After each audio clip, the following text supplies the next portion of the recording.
man! Right up in the face! Hammer down!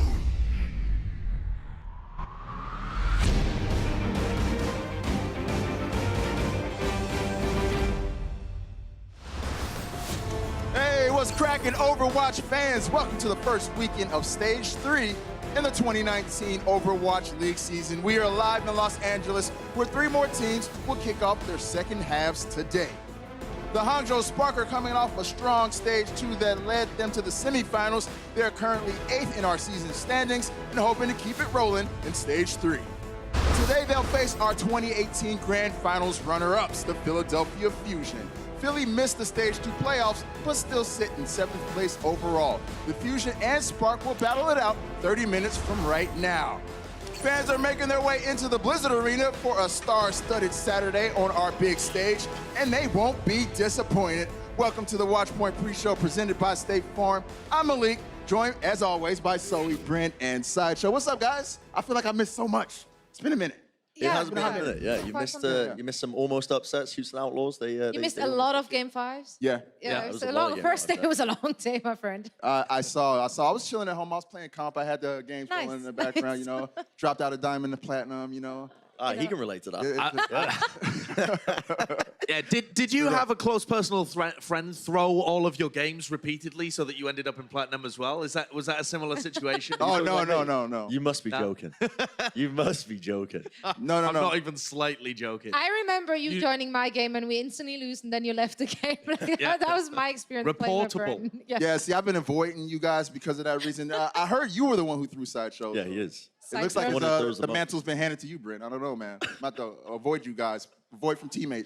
But guys, there's only one way to do things on Saturday in the Overwatch League, and that is BIG. The big, bad Vancouver Titans are back in action. Despite losing in the Stage 2 finals bumper, and the Titans remain undefeated in the regular season. Plus, we'll pay respect to the long and fascinating history behind one of the game's legends, RyuJeHong of the Seoul Dynasty. And as we welcome Horizon Lunar Colony back into the map pool for this stage, we've got a very special and hilarious tribute. When the teams take the stage, you'll see the Spark taking on the Fusion, Seoul will battle the Guangzhou Charge, and the Los Angeles Valiant face off with Chengdu. But the match of the day pits Giant versus potential Giant Slayer. The Vancouver Titans are 14-0 in the regular season. They'll face an Atlanta Reign squad that recently earned 2 wins over the NYXL and almost took out the San Francisco Shock on Thursday. Vancouver lost to the Shock in the Stage 2 finals. Brent, what might their mindset be coming into the first match of Stage 3? Well, I hope they're a little bit shooken after their first loss, honestly, because they came in, they were arrogant, they were cocky. Yeah. We all saw the interviews, you know. All 4 O's. Walking around like he owns the place. And also on his Kind of hands did up, own the man. place. He did own the place, you're right. But I hope now that they're a little bit less cocky, a little bit less presumptuous of them just going to be winning automatically every single game, especially given the fact they're up against the Atlanta Reign, a team that's already beaten New York Excelsior twice, took Shock to map 5 as well. There's real potential here as well if they come in underprepared, especially against a team like Atlanta. Yeah. We know the Atlanta coaching staff are good. They like to come out with set strategies against teams. Right. Titans, they need to be prepared, and I hope that they're going to be coming out, swinging, because realistically, it is a chance they might be losing their first regular season game. Right. I mean, at the very least, they looked very angry upon losing to the San Francisco Shock. So we'll see if that carries over, because the Titans are one of the best. And Atlanta has been giving the league's best teams a lot of trouble lately. How are they doing it, Zoe? That's a fantastic question. I'm not sure we have quite figured it out. I don't think the top teams have quite figured it out. If we're looking at our overall map record right now, they're sitting at 35 against all teams, including playoffs. But if you're looking at the top teams they're facing off, and that is Titans, NYXL, as well as Shock, they're sitting at 8-6. So that's kind of mind-boggling, really. Like, I'm not quite sure what it all comes down to. Overall, they've looked much improved when we saw them earlier this week. Their team cohesion was there. They definitely had some really, really great alt economy. The only thing which kind of worried me was their crisis management. It was very often the case that one player kind of beefs something and then it all just crumbled. So I think if they can clean this up, they have a good chance of actually pulling an upset. I want to shine a spotlight as well on Daco, who's a fantastic player, the diva for the Atlanta Reign. And although his statistics are not the greatest, he has a huge impact every time he plays. He manages to just make himself useful in all situations. Use of the defense matrix, acquiring the high ground, making sure that he uses the self-destructs defensively so that teams can't follow up on it. He's always doing something, and it's great to watch. If you get a chance while you're watching the game that happens here, I'm sure that if you keep an eye on Daco, you'll see wondrous stuff. All access pass, baby. Yeah, the all access pass. you There go. you go. There you Gotta go. get those That command plugs center. in. Go watch Daco's POV. Indeed, indeed. Well, Daco and the Atlanta Reign definitely can pull off another upset today. And Vancouver is making their Stage 3 debut today, as are Hangzhou and Philadelphia. The Spark had an average first stage before turning it on and making a run to the Stage 2 playoffs. The Fusion took a step backwards in Stage 2, but still have every bit of talent and firepower that got them to our 2018 Grand Final sideshow. Do you expect Philly to return to the elite form that they had before in Stage 3? I don't really know. But the point is that the schedule has been something that we've talked about so much with the Philadelphia Fusion. The players got angry at us for bringing it up all the time. Stage 1, very easy for the Fusion, undeniable. Stage 2, pretty difficult, and they still did fairly well. Stage 3, you can see here on your screen, it's kind of middling. They could win every single game here. They could lose every single game here, even against the Washington Justice. I truly believe that. The Philadelphia Fusion have already lost to the Mayhem, albeit with Boombox out of the lineup, but they are a very inconsistent team. And this now in Stage 3 is their opportunity to show everybody that it doesn't matter what teams they play against, that they are an elite team and they can come out to play and they can be in the top half of the table.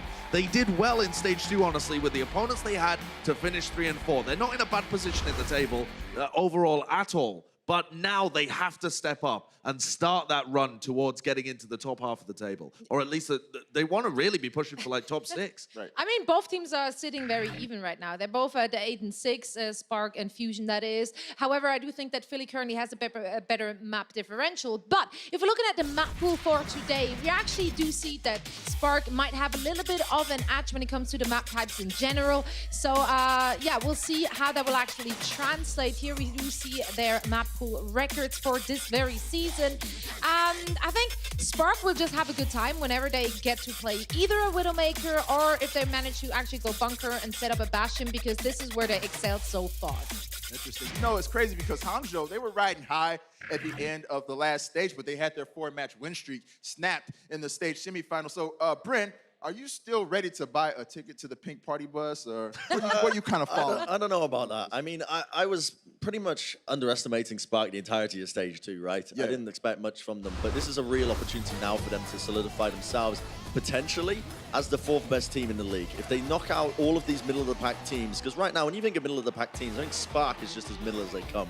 They're just smack bang in the middle in my mind right now, and I feel like them making the playoffs is a great showing from them. Them beating London is a great showing, but consistency is key. And that's what I'm going to want to see from Hangzhou Spark now moving forward. Get some consistent wins against these teams like Philly that they're playing up today, like some of the rest of them. And that's going to be what's really going to put them on the map for me. Got to earn that respect. Got to earn it, man. Well, we'll get our first look at Hangzhou and Philadelphia in just a bit. And later, we may get a second look at Dynasty's Fisher. That's the name we haven't heard much in the last stage. After some time on the bench, Seoul rode out the star main tank on Thursday. Are the Dynasty changing their lineup once again? We'll tell you next on the Watchpoint pre-show. The Overwatch League is brought to you by T-Mobile, now connecting 99% of Overwatch League fans. Catch your league on America's network, T-Mobile.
The Seoul Dynasty and the Guangzhou Charge both started off stage 3 with wins on Thursday. Now, they'll face each other, with the Charge looking to make some strides toward our top 12 after a rough stage 2. The Dynasty ran an interesting lineup against Florida on Thursday, so Bryn, do you think they'll continue to mix things up the way they have been? Yeah, and I think this is the best opportunity for them to start mixing things up, honestly. Or not start, but just keep it going. Because realistically, the only thing that matters is you making the playoffs when it comes to September. You lock in that point, you get a couple of wins in the standings, you're free to experiment a bit more with your roster. And if you can use this time now to sort of finalize your final 6, you can see they've got 12 people on this roster. That's a lot. When teams have had this much in the past, they've often slipped and failed because they've been mixing and matching too much. But Seoul are in a good position now. You know, they're not too low down in the standings. They have an opportunity to find this final 6, work towards it, and hopefully then they'll have a good run when it comes to the playoffs. So, yeah, we've seen a lot of experimentation. Yeah, there's a lot of disadvantages to that, but there are some advantages if they can find them. Do you think they're going to run the same roster again today, though? I don't think so. Probably not, no. They're only going to have an opportunity to field those guys against teams like the Florida Mayhem, where they're almost guaranteed to win no matter who they field. They can field all of their tanks and all of their DPS. It's kind of wild that you're saying they only have the opportunity to field Fisher against the Florida Mayhem. Wow. This guy's phenomenal. Sure, okay, they could work Fisher back in the lineup, but so much of this meta is about actually having a solid 6 players. It's not about picking your literal best star talent. Yeah. So at some point they have to settle on a 6-man roster. And if they've only been running these guys against the weaker teams as well, I mean, how much data does that even give you? Yeah, you did well against Florida Mayhem. Okay, what? Cool. Now we're going to run you against the Shock. What? No, that doesn't tell you really that much at all. That's what internal scrims are for. I think they just came out and disrespected the Mayhem. I think we're going to see a totally different. Oh, you think it was just complete? Just bad manners. Well, not just total disrespect. Obviously, they're trying to get something. Yeah.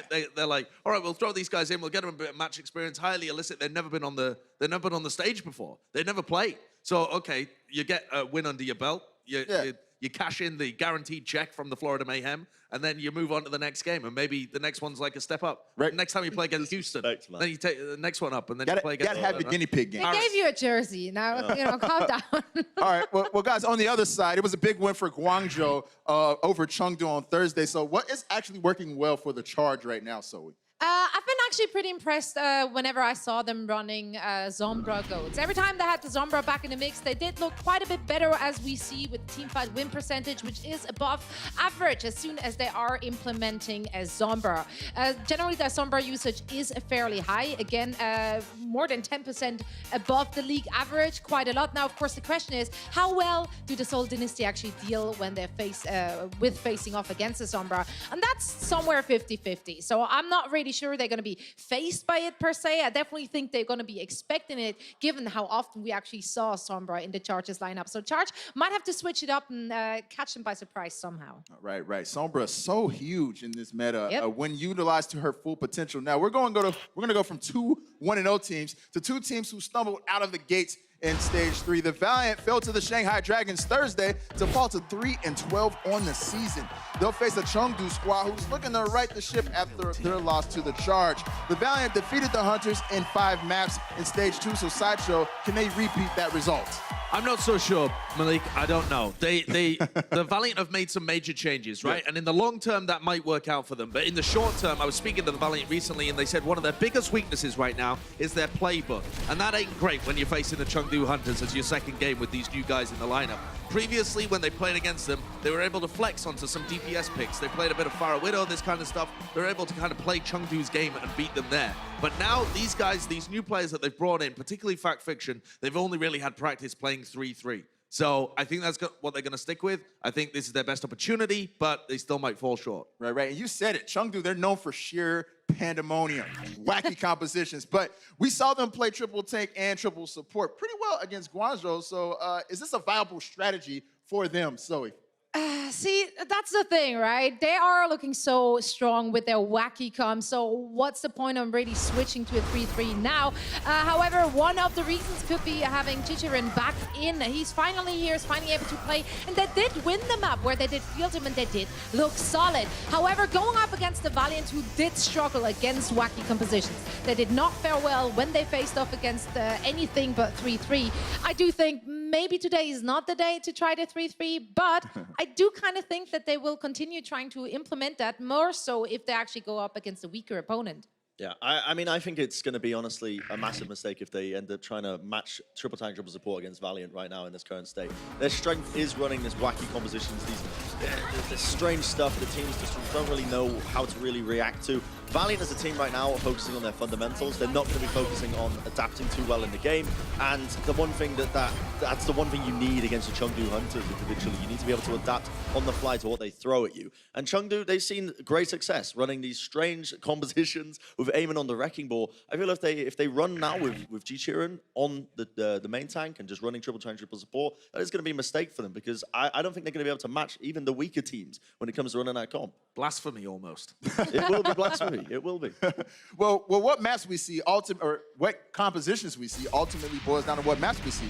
And here is the map pool for the Valiant versus the Hunters. It's been fun to see teams playing Havana for the first time on the stage this week, but we always love seeing Horizon Lunar Colony as well. The fights on the points on Horizon are cool and all, but some of the most memorable fights on this map happen outside of the colony, in outer space.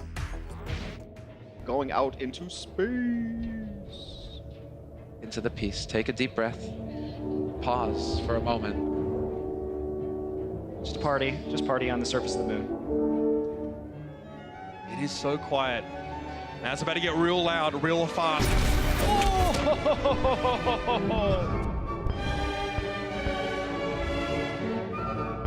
Swinging away like a madman, doesn't even know which way to look, but it doesn't matter. Space, no one can hear you scream when Jonak kills you. Oh! Uh-oh! Goodbye!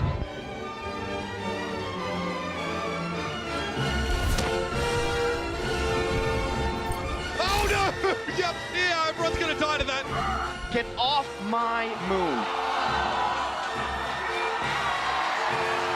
This is the definition of bad positioning. So now you're just kind of stuck out here in outer space.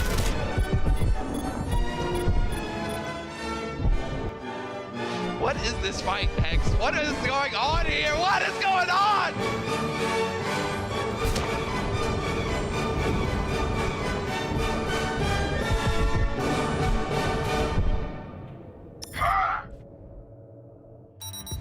When are people going to learn about the dangers of those blast doors, man? I tell you. Coming up, the Seoul Dynasty's RyuJeHong is truly a legend. From pro gamer to military man to becoming the best Overwatch player in the world. We'll hear about it all next on the Watchpoint pre-show. The Overwatch League is powered by Intel. Game, record, stream without compromise on Intel Core i7. And by Omen by HP, the official PC and display of the Overwatch League.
The Seoul Dynasty's unquestioned leader has always been RyuJeHong. The respect he garners in the Overwatch world is unparalleled and is a testament to his hard work, dedication, and straight-up natural talent. But life as a professional gamer wasn't always easy for JeHong. We sat down with the Flex Support legend to hear how he got started in gaming and how his wandering path eventually led him to who he is now, an Overwatch icon.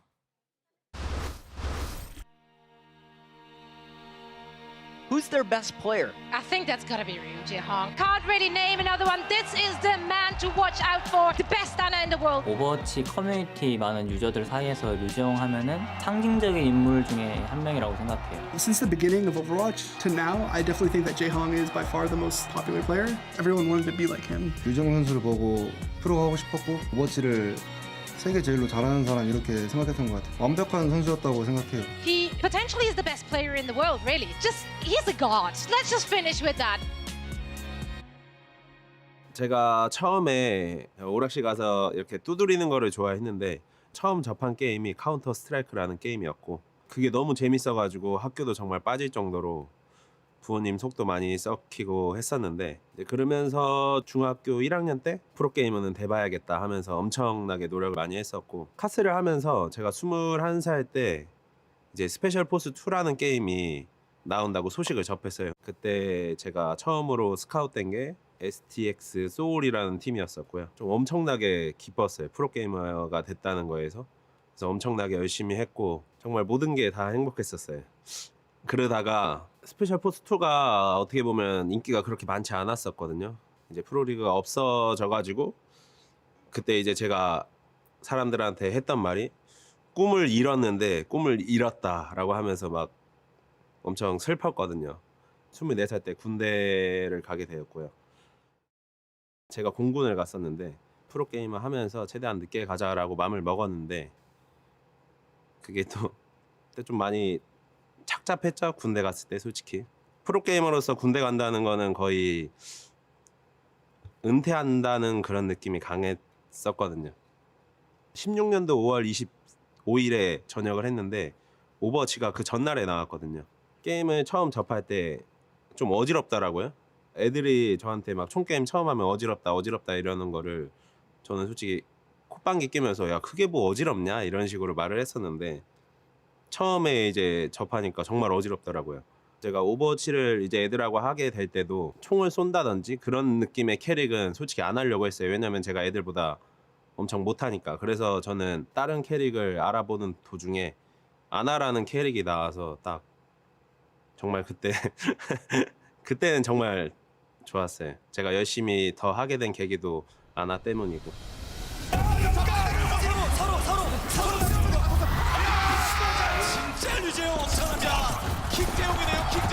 He was the best. He was the best Ana in the world. 최고의 자리에 있었고 저 사람 좀 멋있다 이런 생각 진짜 많이 하고 솔직히 오버워치라는 게임은 제 인생에 있어서 어떻게 보면 제 2장이 됐고요. 저는 오버워치를 처음 시작하게 될 때부터 어떻게 보면 유명해졌다는 거? 그런 거를 솔직히 실감하지를 못했었어요, 처음에.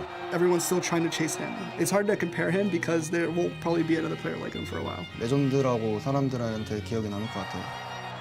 저는 나이가 많으면 못한다 이런 편견들을 깨고 싶은 사람이에요. 제가 봤을 때 5년 후에도 저는 무조건 오버워치 리그에 있을 것 같습니다. We heard about how RyuJeHong thrived on Ana in that piece, but he also remains one of the best Zenyatas in the world.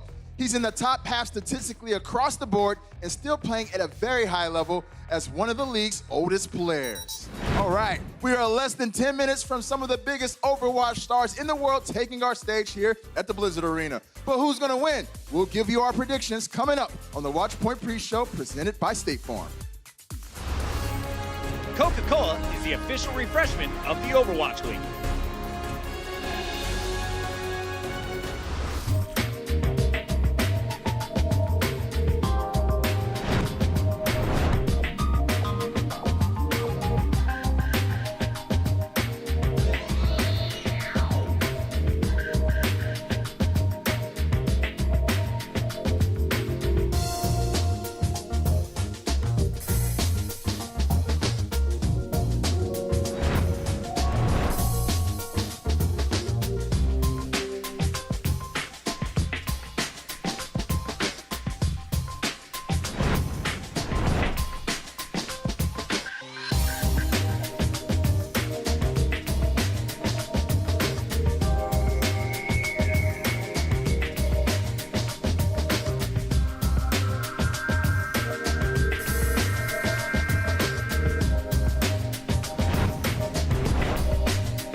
Check out the Hangzhou Spark after that stage playoff run. And look at those uniforms. Look at those jerseys. Looking fresh in those 3rd edition jerseys right there.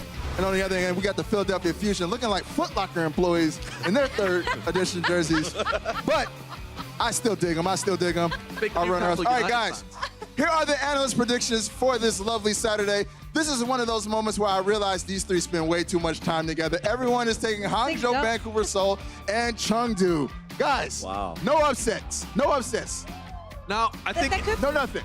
If there's going to be an upset, I think it might be the Fusion, personally. Okay. I think it would be Charge taking on Seoul. Quick one, Brent. Quick one. Quick one. I'm going to go with Atlanta Reign. All right, guys. All right, that does it for the Watchpoint pre-show presented by State Farm. We'll see you guys at halftime, but until then, enjoy the match.